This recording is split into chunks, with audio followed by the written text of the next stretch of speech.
Hello friends, welcome to yes exam crack. अगर आपने इस चैनल को सब्सक्राइब नहीं किया तो सब्सक्राइब कीजिए ताकि ऐसे वीडियो की नोटिफिकेशन आपको सबसे पहले मिले। आज की इस वीडियो में आप लोगों को बताऊंगी net JRF versus national fellowship. यानी कि अगर कोई कैंडिडेट्स जो नेट देता है, नेट देने के बाद जेआरएफ क्वालिफाई करते हैं, उनको नेट जेआरएफ क्वालिफाइड कैंडिडेट्स बोला जाता है। और बहुत सारे ऐसा कैंडिडेट्स भी है जो नेशनल फेलोशिप अवेल कर रहे हैं। मान लीजिए एनएफएससी या फिर एनएफओबीसी, ये फेलोशिप जो होता है, या फिर बहुत सारा ऐसा फेलोशिप है जो नेशनल फेलोशिप माना जाता है, जैसे कि एनएफएसटी, और भी बहुत सारा पीएचडी एमफिल के लिए बहुत सारा फेलोशिप है, जैसे कि आईसीएसआर फेलोशिप या फिर राजीव गांधी नेशनल फेलोशिप। ये बहुत सारा फेलोशिप होता है जो नेशनल फेलोशिप में आता है। तो नेट जेआरएफ और नेशनल फेलोशिप का डिफरेंस क्या है? तो पहला जो है, मैं पहला आप लोगों को बताऊंगी। अगर हम नेट जेआरएफ की बात करते हैं, जो पहला है वो है अमाउंट। अमाउंट क्या होता है? अगर हम नेट जेआरएफ की बात करते हैं या फिर नेशनल फेलोशिप जैसे कि एनएफएससी और एनएफओबीसी की बात करता है, अमाउंट तो सेम रहता है। अमाउंट कभी भी ऐसा नहीं है कि आपको अगर नेट जेआरएफ क्वालिफाइड कैंडिडेट्स को 39,000 मान लीजिए मिल रहा है, और जो एनएफएससी है, नेशनल फेलोशिप है, उन लोगों को 35,000 मिल रहा है। ऐसा बिल्कुल भी नहीं है। कैंडिडेट्स को कितना अमाउंट मिलता है, उन लोगों को फिक्स्ड, जितना नेट जेआरएफ में फेलोशिप होता है उतना नेशनल फेलोशिप में भी होता है। जितना नेट जेआरएफ में एचआरए होता है उतना नेशनल फेलोशिप में होता है। जैसे नेट जेआरएफ में मान लीजिए क्वार्टरली बेसिस पे 3 मंथ्स पे क्या होता है, जो कॉन्टिजेंसी देते हैं 2500 3 मंथ्स में, तो ईयरली कितना मिलता है? ईयरली 10,000 मिलता है।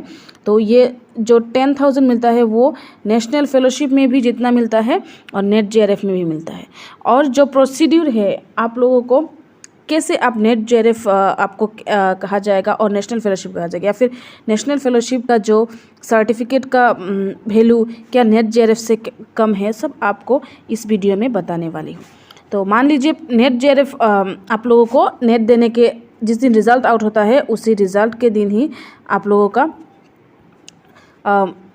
नेट जेआरएफ आ जाता है। लेकिन नेशनल फेलोशिप क्या होता है, लास्ट सितंबर 2022 से पहले क्या होता था, जो नेशनल फेलोशिप्स है वो भी यूजीसी वाले ही दिया करते थे। लेकिन क्या हुआ है, सितंबर 2022 के बाद क्या हुआ है, एनएफएससी एनएफओबीसी के लिए अलग अलग फेलोशिप मिनिस्ट्री अलग अलग हो गया है।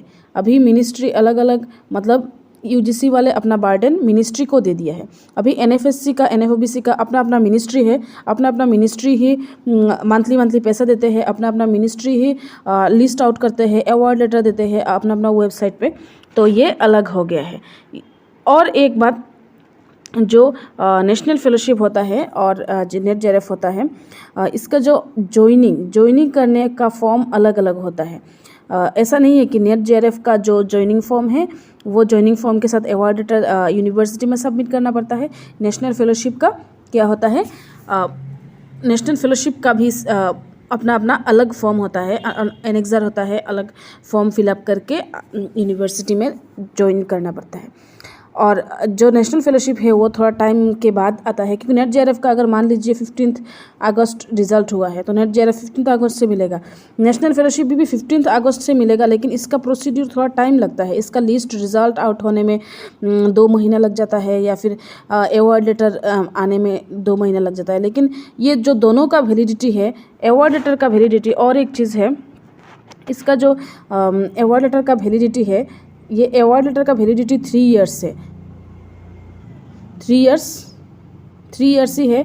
ऐसा नहीं है कि नेट जेआरएफ का वैलिडिटी ज़्यादा है या फिर नेशनल फेलोशिप का वैलिडिटी ऐसा नहीं है। लेकिन नेट जेआरएफ का अगर आप 3 ईयर्स में एडमिशन लेंगे तब भी हो जाएगा। लेकिन नेशनल फेलोशिप का क्या होता है, उन कैंडिडेट्स को प्रीफरेंस दिया जाता है जो पीएचडी या फिर एमफिल कर रहे हैं। तो उनको प्रीफरेंस देने के लिए क्या होता है, ऑलरेडी अगर आप एमफिल या पीएचडी कर रहे हैं तो आपको विदिन 3 मंथ्स आपको अप्लाई करना पड़ेगा, और नहीं तो आपको क्या करना पड़ेगा, 3 ईयर्स के अंदर आप अगर ज्वाइन कर सकते हैं। और एक चीज़ जो नेट जेआरएफ होता है वो मार्क्स बेसिस पे, अगर किसी का हाईएस्ट मार्क्स है वो उसको मिलेगा, और अगर नेशनल फेलोशिप है उन लोगों को पीएचडी या फिर एमफिल उन लोगों का प्रीफरेंस देखा जाएगा। अगर पीएचडी या फिर एमफिल कर रहे हैं और नेट क्वालिफाइड करना पड़ेगा, नेट क्वालिफाइड करने के बाद अगर पीएचडी या फिर एमफिल कर रहे हैं तो उनको दिया जाएगा। इसके बाद इसका सर्टिफिकेट वैल्यू देखिए। सर्टिफिकेट वैल्यू क्या होता है, नेट जेआरएफ का जैसे कि अपना असिस्टेंट प्रोफेसर वैकेंसी में अलग ही मार्क्स मिलता है यूजीसी गाइडलाइंस में। तो कभी कभी कुछ स्टेट में ऐसा भी है कि नेशनल फेलोशिप्स को भी जेआरएफ के लगभग मार्क मिल जाता है, एक ही मार्क मिलता है। लेकिन ऐसा भी बहुत सारा स्टेट है जो मतलब इसका मार्क काउंट नहीं करते। तो ज़्यादातर स्टेट क्या करते हैं, नेट जेआरएफ हो या फिर नेशनल फेलोशिप, जेआरएफ ही माना जाता है। इसके बाद एज लिमिट, तो एज लिमिट देखिए दोनों का एज लिमिट सेम है। ईयर्स आप कब तक अवेल कर सकते हैं, दोनों नेट जेआरएफ हो या फिर नेशनल फेलोशिप हो, एज लिमिट तो सेम ही रहेगा। और जो नेट जेआरएफ पैसा आता है वो यूजीसी की तरफ से आता है, और नेशनल फेलोशिप्स जो है वो अपना मिनिस्ट्री देते हैं। इसके बाद और एक चीज़ है, जो नेट जेआरएफ होता है अगर वो आप लोग अवेल कर रहे हैं, मतलब आप ले रहे हैं, या नेशनल फेलोशिप आप ले रहे हैं, तो आपका जो किस बेसिस पे ले रहे हैं, आप नेट के बेसिस पे ले रहे हैं। तो नेट के बेसिस पे लेने के ऐसा नहीं है कि आपको अप्लाई करना पड़ेगा, ऐसा नहीं है, बिल्कुल भी नहीं है, अलग से अप्लाई करना पड़ेगा। आप जब नेट के फॉर्म फिलअप करते हैं, उस फॉर्म फिलअप करते वक्त आपको क्या हुआ था, आपका तभी आपने फॉर्म फिलअप किया है कि आप ऑलरेडी स्कॉलर है कि नहीं, आप ऑलरेडी एमफिल या फिर पीएचडी कर रहे हैं या नहीं।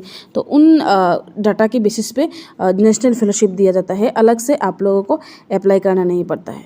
तो ये है डिफरेंस। और ऐसा नहीं है कि नेशनल फेलोशिप, अगर मान लीजिए 2 कैंडिडेट्स, एक बहुत बड़ा एक चीज़ है जो यूनिवर्सिटी में क्या होता है, पीएचडी एडमिशन लेने के टाइम क्या होता है, पीएचडी एग्जेम्प्टेड किया जाता है।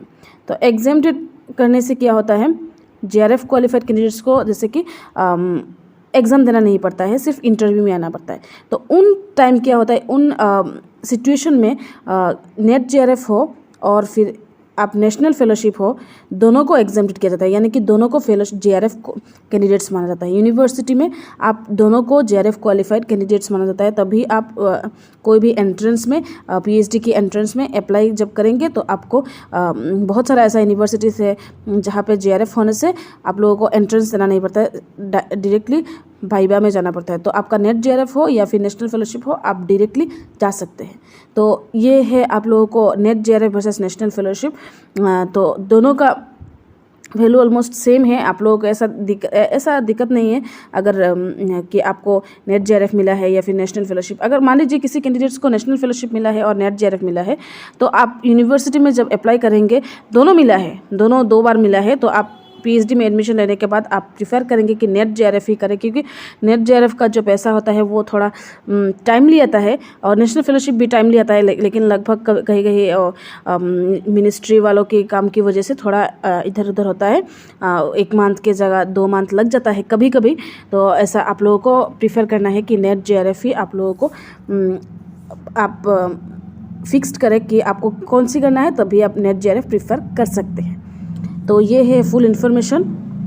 आप लोगों को ये वीडियो समझ में आएगा, क्योंकि बहुत सारे कैंडिडेट्स ने बोला है कि क्या मैम नेट जेआरएफ और नेशनल फेलोशिप सेम होता है क्या, तो यही से आप लोग अंदाज़ा लगा